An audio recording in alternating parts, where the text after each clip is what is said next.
día más, con la gracia del Señor, proseguimos el comentario del Catecismo de nuestra Madre la Iglesia. Estamos explicando estos días el apartado que tiene como título Vías de acceso al conocimiento de Dios. Es a partir del punto 31. El hombre tiene una capacidad racional, Dios le ha dado un entendimiento que bien utilizado puede llegar a concluir con certeza la existencia de Dios y sus atributos principales. Así lo afirmó el Concilio Vaticano I, en una definición en la que compromete también la fe de la Iglesia. El hombre, por naturaleza, tiene una capacidad de conocer a Dios. Otra cosa es que la utilicemos bien o que nos ofusquemos en nuestros razonamientos. Habíamos hablado en el programa anterior de que la vía para llegar al conocimiento de Dios más popular, la que posiblemente no ha ayudado a más número de personas a poder conocer, a poder llegar a la conclusión de que Dios existe, es la vía del orden. ¿De dónde procede el orden del mundo? Es una cuestión verdaderamente, pues podríamos decir, práctica. Lo lógico es el desorden, ¿eh?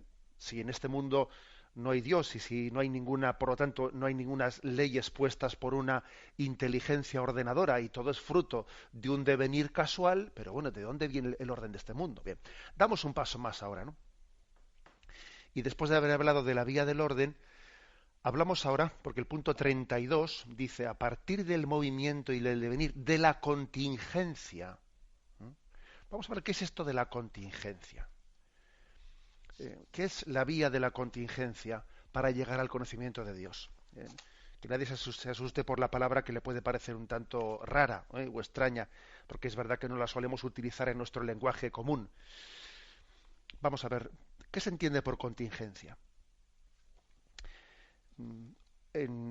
Estamos hablando de un concepto, bueno, pues que no es tanto físico, sino un concepto filosófico, metafísico.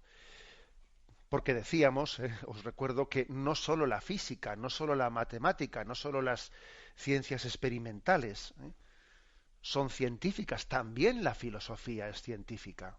O sea, el hombre no solo tiene capacidad de conocer la verdad a través de la experimentación, no, también la razón, la razón que tiene una capacidad de deducir, sacar conclusiones, ¿no? A través de la lógica, etcétera, ¿no? A través del principio de causalidad. Es una ciencia, una manera de conocer la verdad.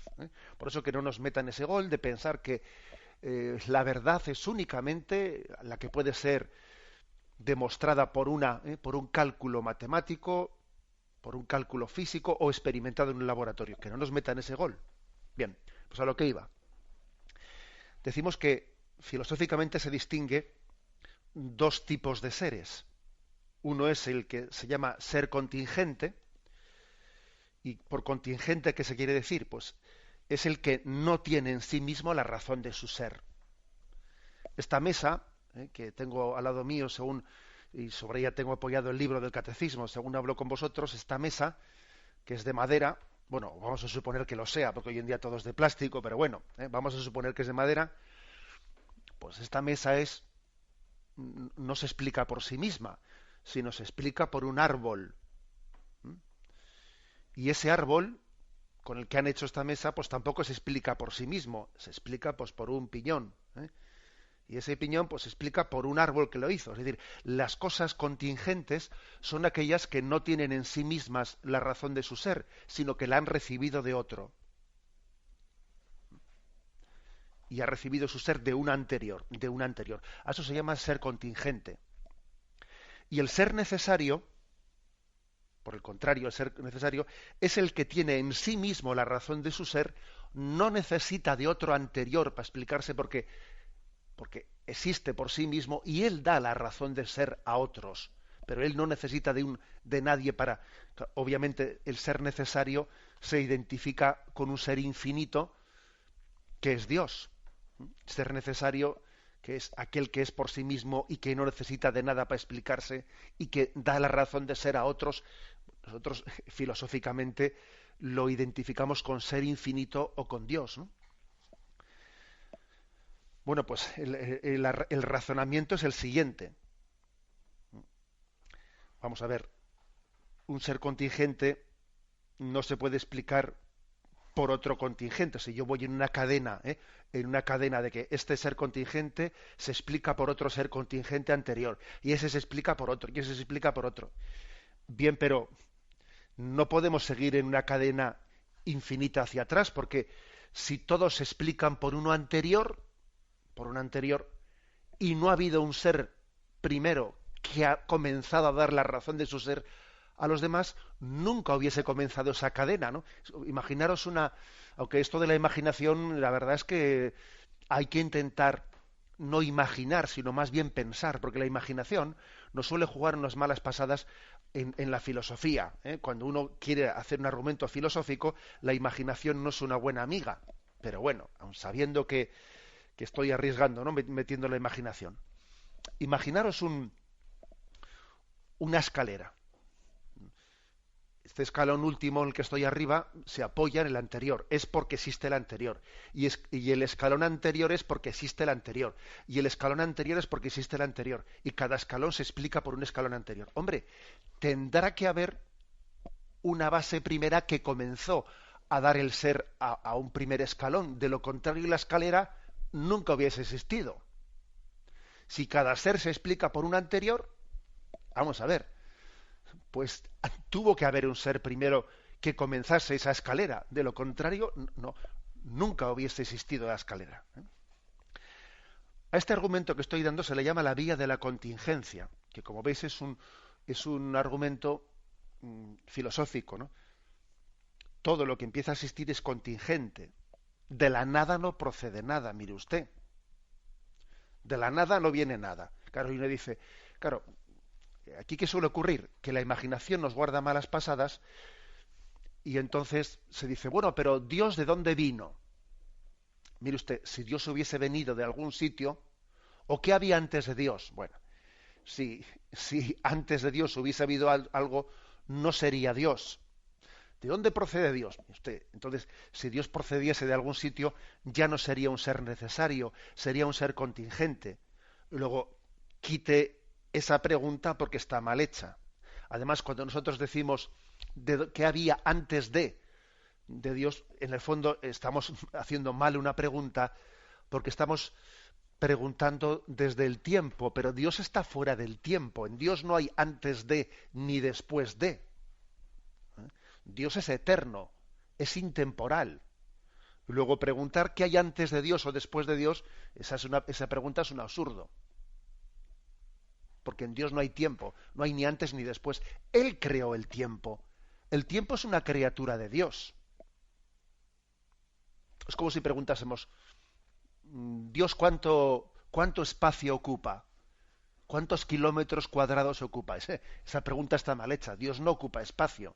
Dios está fuera del espacio. Dios que es joven o viejo, mire usted, ni joven ni viejo. Dios está fuera del tiempo y fuera del espacio.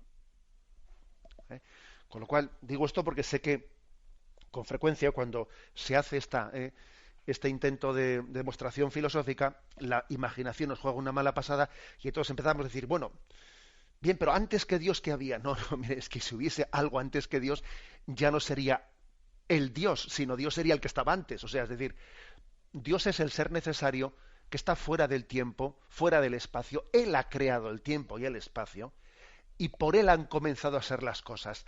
Todo se sostiene en Él. Él es el único ser necesario. Bueno, este es el argumento de la vía de la contingencia. Aquí el catecismo dice, a partir del devenir, del movimiento de la contingencia.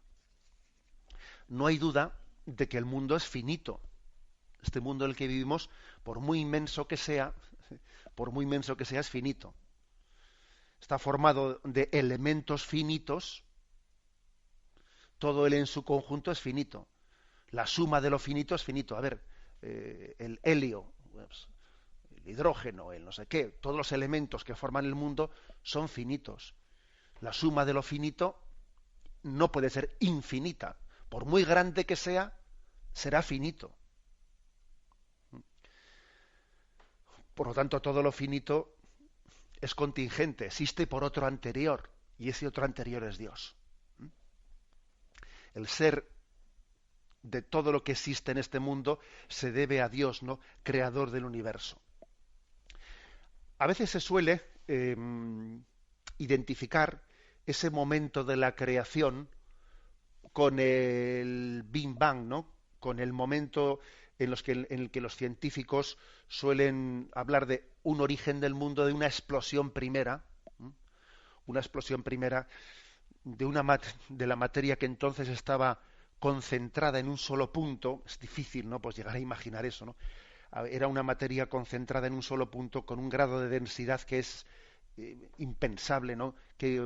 Inimaginable qué tipo de densidad podía tener esa materia que explotó. Bueno, pues explotó y suelen hablar de 15.000 millones de años. Bueno, entonces uno dice, bueno, y entonces ese es el momento de la creación, el momento de la explosión del Big Bang. Bien, podría ser, podría serlo, pero tampoco identifiquemos la creación del mundo con el Big Bang, porque podría haberlo sido, pero en el fondo estamos hablando de dos planos distintos. Uno es el plano de la creación del mundo de la nada por parte de Dios, que es un plano que lo afirmamos a un nivel filosófico, y otro es el plano científico, físico, cosmológico, el tema del Big Bang, que bueno, que en el fondo el físico tiene que hablar de las leyes físicas y no puede hablar de la creación, y el filósofo tiene que hablar de que el mundo procede de la nada y que por lo tanto de la nada no viene nada si no hay un ser infinito que hace un acto creador. Pero claro, pero el filósofo no se puede meter a explicar las leyes de la evolución, que en el fondo no son cosas suyas. Aquí hay que respetarse los terrenos. Hay que respetarse los terrenos de cada uno, el terreno filosófico, el terreno teológico, el terreno cosmológico, el terreno físico. O sea, hay que respetarse, porque una de los errores más grandes suele ser pues de alguna manera meternos uno en el terreno del otro. Ojo, que a veces se le ha acusado a la Iglesia de meterse en el terreno de los científicos cuando, por ejemplo, se cometió pues el error de juzgarle a Galileo por las teorías cosmológicas que él había formulado desde una interpretación de la Biblia, por tanto una interpretación bastante corta de la Biblia, pero ojo, que ese mismo error puede ocurrir y está ocurriendo a la inversa cuando algunos científicos pretenden jugar a ser teólogos o pretenden jugar a ser filósofos. O sea, que es que el error se puede cometer en las dos direcciones. Por eso es muy importante el saber respetar cada uno nuestro territorio. La bendición de Dios Todopoderoso, Padre, Hijo y Espíritu Santo, descienda sobre vosotros. Alabado sea Jesucristo.